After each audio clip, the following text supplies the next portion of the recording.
আজ আমাদের বিয়ের 11 বছর পূর্ণ হলো এবং এই দীর্ঘ যাত্রায় অনেক সুখ, দুঃখ, হাসি, কান্নার স্মৃতি জমা হয়েছে। 11 বছর আগে আমরা এই দিনেই আমাদের এক নতুন জীবনের সূচনা করেছিলাম। সেই স্মৃতিগুলো এখনো চোখের সামনে ভেসে ওঠে। সে যাই হোক, অ্যানিভার্সারি প্রতিটা কাপলের জীবনেই একটি বিশেষ দিন। তাই এই দিনটিকে সেলিব্রেট করার জন্য আমরা বেছে নিয়েছিলাম লাটাগুড়িকে। লাটাগুড়ি বহুবার গিয়েছি, তবুও এই শহরে ঘুরতে ঘুরতে পাহাড়ের কোলঘাসা চা বাগান, ছোট নদী আর সবুজ অরণ্যের দৃশ্য বারবার আমাদের মন ভরিয়ে দেয়।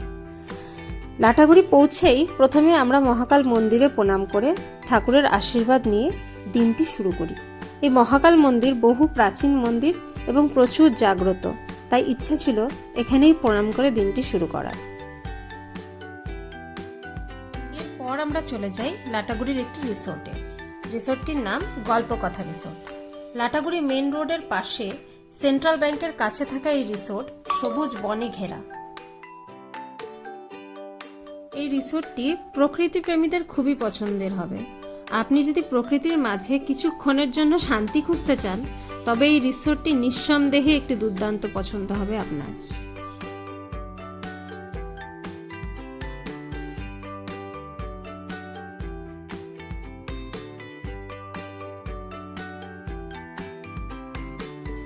আমাদের যেহেতু শান্ত পরিবেশ খুবই পছন্দ, তাই এই রিসোর্টের শান্ত পরিবেশ এবং প্রাকৃতিক সৌন্দর্য আমাদের ভীষণ প্রিয়।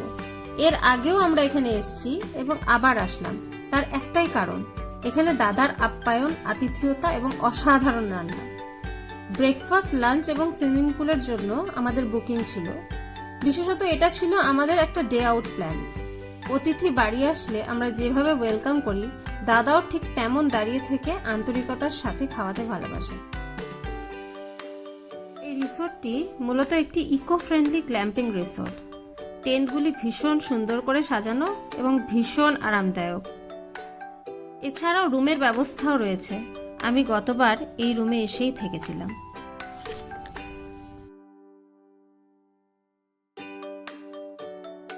এবার আসি আমাদের কথায়। 11 বছর আগে একে অপরের হাত ধরে যে পথ চলা শুরু করেছিলাম, তা আজও অবিচল রয়েছে। সম্পর্কের শুরুটা যেমন ছিল, আজ আর তেমন নেই। রেসপন্সিবিলিটি সময়ের সাথে সাথে অনেকটা বেড়েছে, তবে এখন আমরা অনেক ভালো বন্ধু। এই 11 বছরে অনেক চ্যালেঞ্জ এসছে, চেষ্টা করেছি একসাথে ওভারকাম করার। আমার শাশুড়ি মা এবং আমার মায়ের থেকে যেটুকু শিখেছি, সেটি হলো একটি সম্পর্ককে টিকিয়ে রাখার জন্য সবচেয়ে বেশি জরুরি হলো ধৈর্য, বিশ্বাস এবং একে অপরের প্রতি রেসপেক্ট। কঠিন সময়ে পরস্পরকে বোঝা। একসঙ্গে পথ চলতে গেলে উত্থান পতন তো আসবেই। যদি ভালোবাসা সত্যিকারের হয়, তবে সব বাধাই অতিক্রম করা সম্ভব। এবার আবার ফিরে যাই রিসোর্টের কথায়।